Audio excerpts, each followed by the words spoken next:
I used to drive a Ack and kept a Mac in the engine. Littles painted it black with crack sale intentions to blow up the whole projects.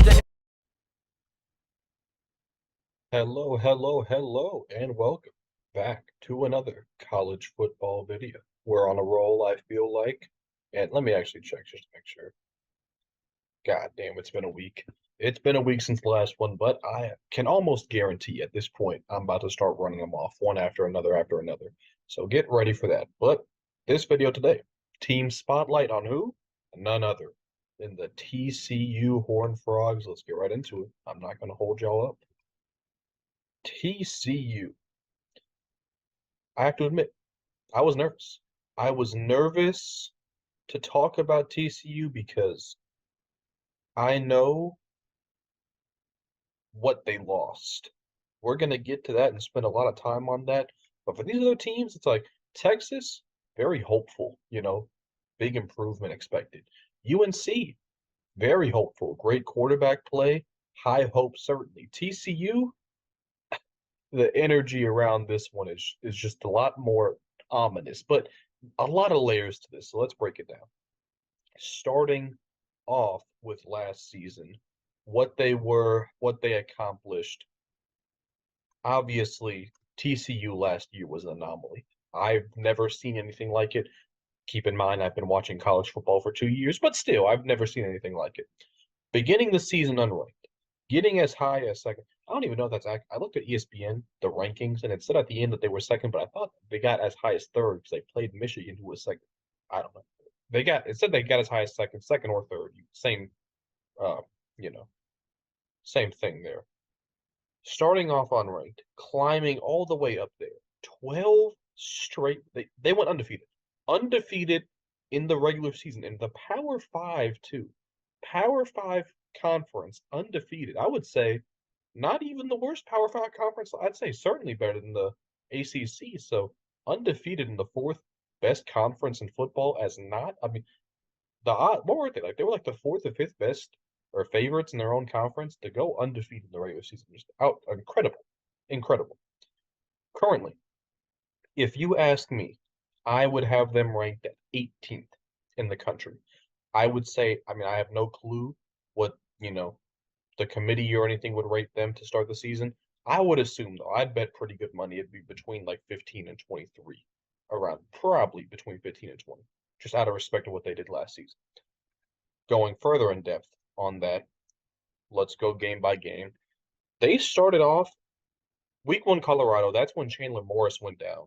Max Duggan comes in, unknown, out of nowhere, no expectations. Rest in peace to Tarleton. They never stood a chance. And then I don't even have to say, and then their offense. Do you guys want to count this off with me? What TCU's offense did in the first, 10 weeks of the season? 38, 59, 42, 55, 38, 43, 38, 41, 34. And going back in depth, do we want to mention how TCU beat 4 straight top 20 teams? In hindsight, we can say Oklahoma wasn't that good. 30-piecing Oklahoma. What a rough year for Oklahoma, man. Getting dogged by TCU and Texas. But, TCU absolutely just dicking, pardon my French, Oklahoma down. Kansas. I watched this game before I went to work one Saturday. What a great game this was. Both teams undefeated at that point. Jalen Daniels went down. It pained my soul, but the backup played well enough, clearly. It was a super close game, came down to the wire. Quentin Jefferson had 200 fucking yards. And ridiculous to think that I would say Kansas played TCU better than Michigan. To put that in perspective is wild to think about, but a great win for TCU there. Then over at the time, a top 10 Oklahoma State, that came down to like double overtime, I think. Ridiculous game. Kansas State, they beat them the first go around. Took care of business versus West Virginia and a good Texas Tech team. When you break down their wins, man, it's just good win. Texas played them very well. Held them, that offense, to 17.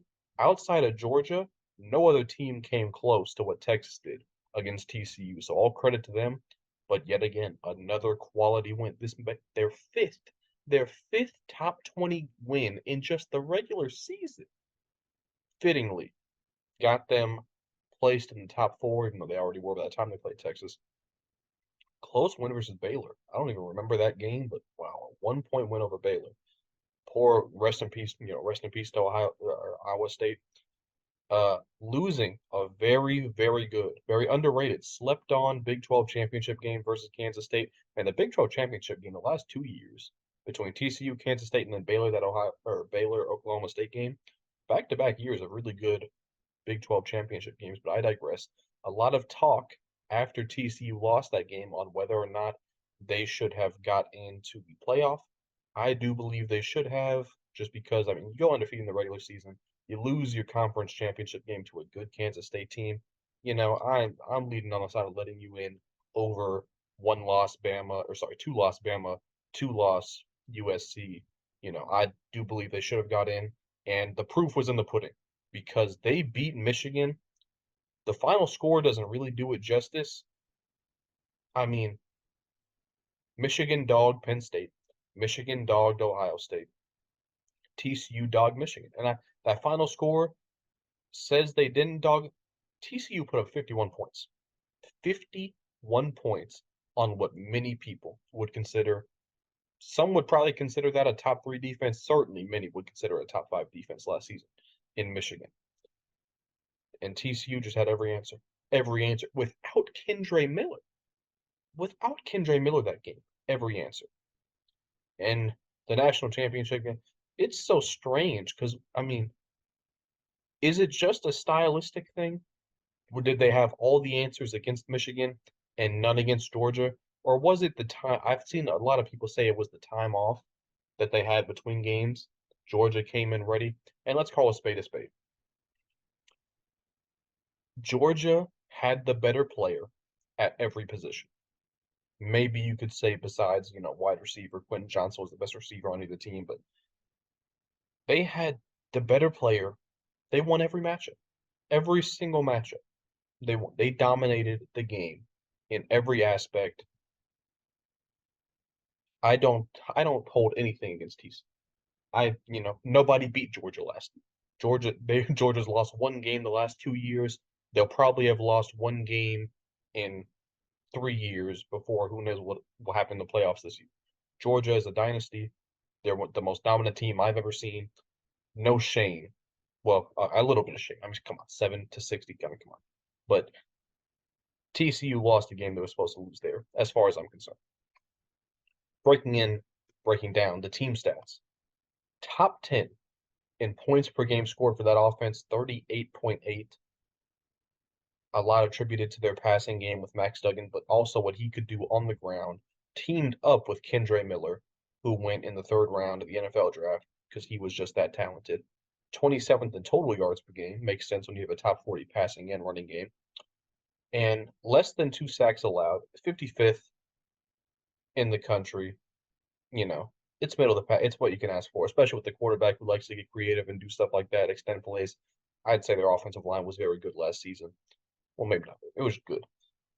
And 16 turnovers, but, keep in mind, 16 turnovers in 15 games. I'd still say they did a very good job of protecting the football. Defensively, not outstanding, certainly. But what I do like to see come down here, 22 takeaways, 25th in the country. I like to see that, And then everything else, they were below average. They weren't great at anything, you could say. But they did just enough. I mean, you look at the Texas game. They showed up. When their offense was not clicking, they showed up to help win that game. 2 pick sixes against Michigan, I believe. Look at the Iowa State game. So they had their moments, certainly. But overall, not a great defense. Let's get into what they lost. And I want you guys to take a look at this, first of all. Just look up and down both sides. And then I'm gonna put it to you like this. TCU lost their best player at every level, offense and defense. I'm going to say that again. TCU lost their best player at every level of the offense and the defense. Let's break it down. They lost their Heisman level quarterback, Max Duggan. They lost their starting running back, starting running back, Kendre Miller, and their backup for that matter, who did very well in the playoffs against Michigan. They lost their number one star receiver, who you could argue single-handedly won them the Oklahoma State and Kansas games and was a big contributor on the Michigan. They lost their number 2 and number 3 receivers. They lost their All-American O-lineman, Steve Avila. They lost their best pass rusher. Keep in mind, a team that only got 2 sacks a game. They lost their best pass rusher. They lost their best linebacker. I'll do the math for y'all. 18 sacks. They lost. I think that's over half their sacks, guys. If I'm doing the math right, they got 2 sacks a game as a defense. Right here, this is like 1.2 sacks a game right here. So they lost over half their sacks with just 2 players. Their best DB, LT's nephew, I think. 15 passes defended, 3 picks. Great player. At every level, guys, I'd understand. Every now and then, and not to mention, their offensive coordinator left. Their offensive coordinator's at Clemson now, I think. So I don't think there's another. Maybe I'm wrong. Maybe fucking Colorado. Yeah, probably. They lost their best player at every position. But guys, I don't think that you could say another team in the country lost nearly as much. And I'm just talking talent. Let's break this down. Max Duggan, NFL quarterback, 7th round. Kendre Miller, 3rd round. Quentin Johnson, 1st round. Darius Davis, drafted somewhere, I think 5th round. Tay Barber, I think, is on the Bucks. He's an NFL player. Steve Avila, 2nd round. Dylan Horton, drafted. D. Winters, I don't know if he's drafted. He's in the NFL now. Tomlinson, drafted. Like, guys, they lost everybody. They lost everyone. It's when I was doing this, I was like, I'm like, oh yeah, I know they lost this guy. Oh wait, they lost that guy too. Oh my God, and him, and him, and him. Who's left after the apocalypse of players leaving? Who the hell do they have left? Well, you look at Chandler Morris, and an interesting talking point. He was the starter last season. He went down week 1 against Colorado. But the point is, TCU thought he was better than Max Duggan. Is hindsight 2020? And Max Duggan put up 4,000 yards and 40 touchdowns? Yeah, he did. But TCU thought, for whatever reason, last season Chandler Morris was their starter. He was the guy. He's only played 13 career games. Last season he wasn't. I mean, he played 1 game last season. What do you want me to do for the stats? But we will see. A lot is riding on this guy's plate right here, Chandler Morris. I did not know they lost DeMarcado. I thought he was going to come in as the Kendre Miller replacement and be a very good back for them. You know, that was the guy I was like, okay, at least they're going to be able to run the ball effectively still because they still got DeMarcado. Nope, they lost him. So you look at Amani Bailey, who was the only guy left. You know, and they got Trey Sanders from Alabama. I don't think they're going to be able to run the ball nearly as well because it's not just losing Kendre Miller. It's not just losing DeMarcado. Max Duggan and what he was able to do with his legs. They lost their top 3 rushers, guys. How do you replace that in 1 year? I don't think you do, quite frankly. So are they going to be the 31st best running team in the country? Fuck no. I don't think so. But hopefully, you know, if you're a TCU fan, you can put something together. And then the wide receivers, I pointed out, they lost their top 3 receivers. Another guy transferred out. They lost a tight end transferred out. You got to start from scratch, basically. Savion Williams is the number 1 guy that they kept along with their tight end Jared Wiley. And here's 5 receivers. Here's 5 receivers they brought into the transfer portal. If you ask me who is going to do anything here, I would point to John Paul Richardson. Oklahoma State last season put up over 500 yards, remains in the same conference, close to home. I would say he is probably the guy that gets a lot of responsibility. I'd say Jalen Robinson. That's his 2020 stats. So, a long time ago. It wasn't even Ole Miss. That was UCF back then. But that's a guy who's had a lot of responsibilities before. Maybe he could regain some of that form. But if you ask me, I'm thinking Savion Williams, John Paul Richardson, and a healthy dose of Jared Wiley in the pass game. Overall, it has a lot of moving parts. There are no certainties with this TCU offense. I mean, you could certainly say the talent, is better than it's been historically for TCU, and I could certainly agree with that. I could see a world where this is a very good offense, certainly, but it's just a lot of unknowns. You got to have a lot of faith in, especially, I mean, even a new offensive coordinator. You can't even say, okay, same system, whatever. Some of these guys were already in there. It's a new offensive coordinator. It's just who knows? Who knows what that offense is going to be? Defensively is where I actually have a lot of confidence because a lot of these guys you see on the screen right now were there last season. I mean, Rick DeBro, formerly of East Carolina, is their biggest or most notable transfer, primarily because he's a guy who they hope can get some pressure. I mentioned D. Winters and Dylan Horton, 18 sacks last season. They got to find a way. They have to find a way to replace that because if they don't, this defense is going to be rough again. But I actually start from the back looking forward, starting in the defensive backfield. Josh Newton, preseason All American, I believe. A lot of potential there. I like the player. Bud Clark, 5 interceptions for him last season. Very versatile room of safeties between Abe Kamara, Millard Bradford, Mark Perry. I like all these guys. I really like their linebacker room primarily between Johnny Hodges and Jamoy Hodge. 16 and a half tackles for a loss between the two, 5.5 sacks. I don't, if they had some guys who you could really just point to and say they're going to get after the quarterback a lot next season, I'd have a lot of confidence in this defense because it's a lot of experience. A lot of these guys have been there and done that. This is not their first or second or third year even. So a lot of experience and a lot of good players, but getting after the quarterback, I think, is still going to be an issue for them. So here's the expectations. Let's start, give me the bad news first. What's the worst case scenario? Certainly.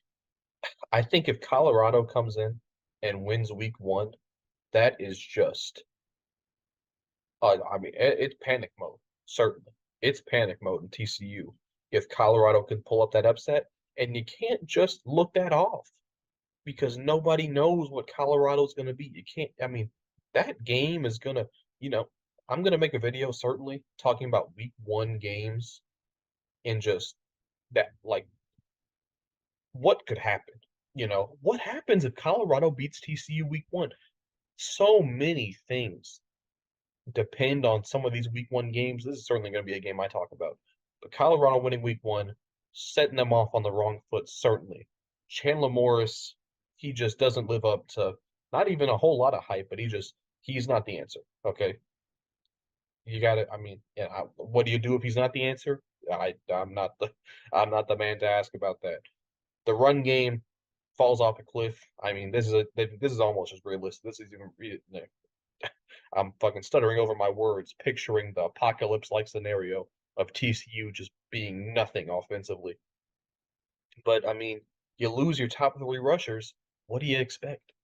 It's very likely that their run game is going to go from 31st to fucking 71st. I wouldn't be surprised by that at all. No number 1 receiver.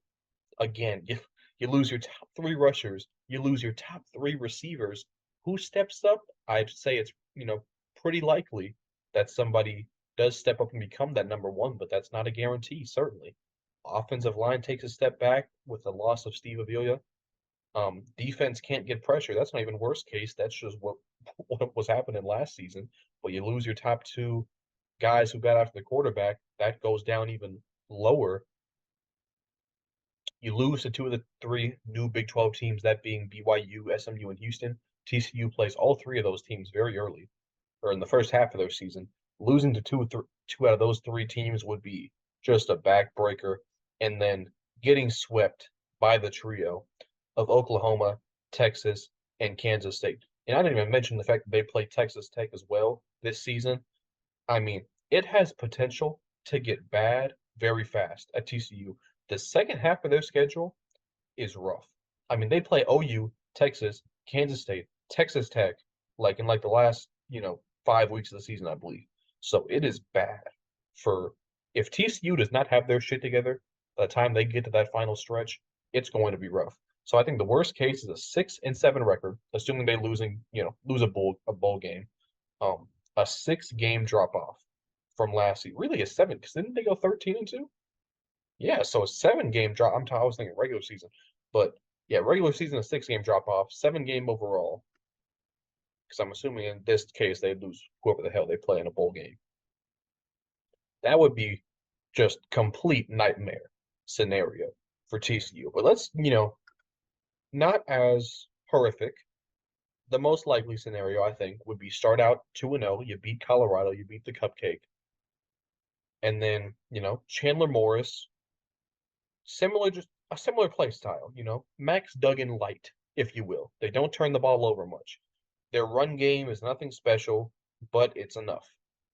You know, Wide receiver by committee works. You don't necessarily have guys of a Quentin Johnston level, but you have enough guys who are good to make up for it. The offensive line, last season it wasn't great and they didn't need it to be. So if it's just good again, I think that would help them a lot. The defense, you need them to force turnovers like they did last season. That was the one thing they were really good at. You need more of that. And stopping the run with all of their safeties and linebackers that I like a lot, I think that's a very good possibility for them. Just go 2 out of 3 versus the new Big 12 teams, SMU, BYU, Houston. Beat those guys, and then steal a game from an OU, a Texas, a Kansas State.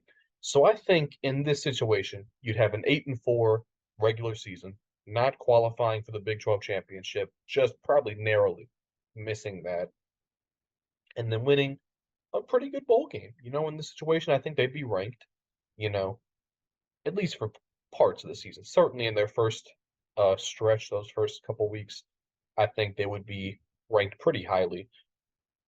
But let's look. I've showed you glass half full, glass half empty. Let's look at the glass is overflowing here. What could go, what can go right will go right in this situation. They start the season off 7-0. And let me put it like this. You may look at that and say, oh, come on. When I show you who they play, that's very realistic. And this, I say best case. It's not difficult at all to start off 7-0. But you need Chandler Morris. You need Chandler Morris to be that guy. And he needs to be that guy early because that first half of the season is where they're going to build momentum. And they're going to fix all the mistakes early because the second half is unforgiving. They need that run game to get going. They need their receivers to not just be okay. They need to be all Darius Davis levels. We got the other dude's name, but they need all those guys to be productive, and it's versatile. I gave you a list of, 5, 6 receivers. They got more on top of that. So they got a lot of dynamic options in the receiver room. Offensive line gets better. It wasn't great as far as protection goes. It can get a little better. And defensively, getting after the quarterback when you only get 2 sacks a game, yeah, that's rough, but hey, there's a lot of room to get better, similar to the offensive line, and then forcing 20 plus turnovers again. I think they need that. Sweep the 3 new Big 12 teams that you play. Sweep them. SMU, BYU, and Houston. Beat all 3 of them in the first half of the season, and then win 2 out of the 3 between OU, Texas, and Kansas State. I think that will result in an 11-3 record. Keep in mind, 10. Wait, sorry. So, for reference, 10-2 in the regular season. No way. 1 second. 12. Yeah, okay. Yeah, I was just fucking going stupid for a second. So, 11-3 is the record. Making the Big 12 championship game, losing the game, but winning a New Year's 6 game. That's how I was thinking. So 10-2 in the regular season, losing the Big 12 championship, let's just say to fucking Texas. Who knows? but bouncing back and winning a New Year's Six game, being ranked in the top 10 for at least the first half of the season and at parts of the second half of the season. Just some people would point at this even and say, oh, TCU, they weren't able to get back into the playoff. If they won double-digit games, guys, after what they lost, throw a parade. That would be more impressive than what they did last season. That may be a controversial take, but they lost more than any other team, I think, besides, maybe Colorado. But this would just be, and let's get into what I think. Okay, I've laid out the possibilities here. Let's look at their schedule. What do I think is going to happen? This is my favorite part of the video, of these team spotlights, because I propose what I think could happen, but you guys also get to look at their schedule and you say, okay, I think they'll lose this game, win this game. Let's get into it. Keep in mind, I am starting their ranking as what I think they'll be ranked to start the season, which is 18th, and let's go off that.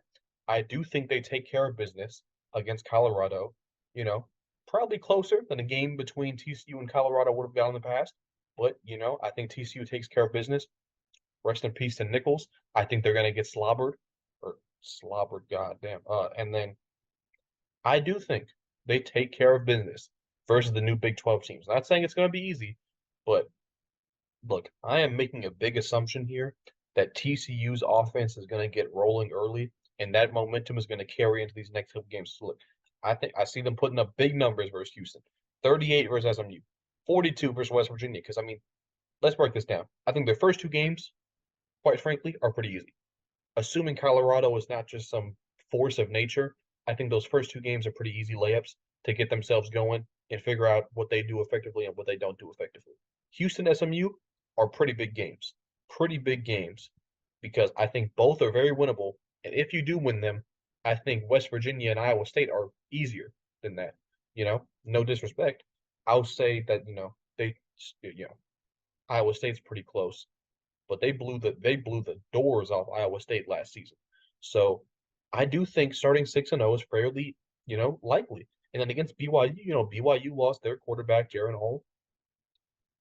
I think they beat them. I do think they start the season off 7-0. And if they do that, certainly by that point, maybe even a little earlier, I think by week 6 they'd be ranked in the top 10. TCU, back-to-back years, just starting off on a massive undefeated run. But I do think Kansas State is going to get the better of them twice in a row now. Not 3 times in a row, because TCU beat Kansas State the first go-around last season. But I do think Kansas State has their number. Texas Tech, do not sleep on Texas Tech, guys. Certainly the sleeper team in the Big 12 this year. I think Texas Tech gets the better of TCU there. And I do think Texas gets the better of them as well. So we got a 3-game skid. And then I think they take care of business versus Baylor. And I do think Oklahoma. I think Oklahoma is one of the more overrated teams in college football. I think TCU gets the better of them again, back-to-back seasons. So they finish strong. Missed the Big 12 championship game. Very similar season, I think, to what Florida State had last season, where you start off very well, 3-game skid, and finish strong. But then let's look at a New Year's Six bowl, because, keep in mind, I think they'd be ranked in the top 15 after that win versus Oklahoma. Let's just say Tennessee. No skill in predicting who the hell they'd play in a bowl game in the situation. But let's say they play Tennessee in a exciting game, but they lose. 9-4 record in this situation. You missed the Big 12 championship game. But you make a New Year's Six bowl, and I think you'd finish the season in the top 20. This would be great. Yeah, it's not 10 wins. Yeah, if you played a different team in the bowl game, maybe you win the bowl game. Okay, whatever. Whether it's 10-3 or 9-4, winning 9 regular season games, and guys, take a look. Kansas State, Texas Tech, Texas, Oklahoma. None of those games are easy. They're all difficult. All those teams are probably going to be ranked at that point, maybe besides Oklahoma if they have a really bad season again. But it's not an easy schedule. Considering, like I said, I'm going to keep going back to the point of how much they lost because it means so much for TCU. They lost more than any team that I've paid close attention to. I've taken a look at, I couldn't even tell you. Probably like at least 40 of these top teams. TCU, without a doubt, has lost more than any of them, and it's not close. It's not close. So if they could put together 9 wins, beat some good teams, beat Oklahoma, you know, possibly beat Texas or Kansas State. Who knows at this? I'm just speculating, but they lost so much that what you think is going to be a drop off and TCU falling off is them recovering from a goddamn tsunami that hit this team and swept away all of their talent. So we'll see what they do. We'll see what they do. I am optimistic, but I am also ready for a disaster to strike for TCU this season. But that's gonna be it for this video, guys. Thanks for watching. If you made it to this point, I think I figured out the formula for making these, these college football videos pretty effectively. And, the next one I think will be out, no promises, but certainly sooner than the distance between this and the last video. So thank you if you are still watching, thanks. Leave a like if you enjoyed, subscribe if you're new, comment how many games do you think TCU is going to win. And thanks for watching. Peace. It's out the motherfucking pack. Right out the niggas don't know how to act.